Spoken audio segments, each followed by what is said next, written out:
მოვამზადოთ მარტივი ბრინჯაოლა. ინგრედიენტებიდან ჩვენ დაგჭირდება მხოლოდ და მხოლოდ ცოტა კარაქი, თანაბარი პორცია ფქვილი, ყველი, წყალი, ყველი ცოტა მეტი. ერთი კვერცხი და მეოთხედი ჩაის კოვზი სოდა. ეს არის და ეს. შევდგეთ. მოვათავსოთ ყველაფერი ჯამში. ფქვილი, ყველი, წყალი,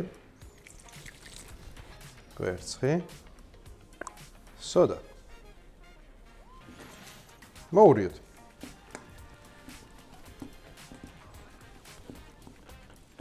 ახლა ვფიქრობდი, აქედან აქეთ თუ აქედან აქეთ, აი ვერ ჩამოვყალიბდი ჯერ. ძირითადად ბრინჯაოლას ჭამენ საუზმეზე, ამიტომ ამ ტაფის პროპორცია იდეალურია.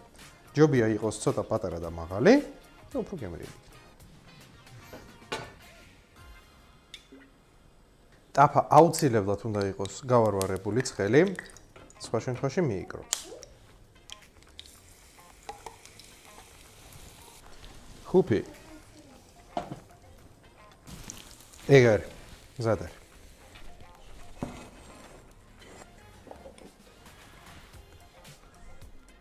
ბრინჯაოლას უყვარს კარაქი ნამდვილად. ვის არ უყვარს კარაქი? ესეც ჩვენი მარტივი ბრინჯაოლა.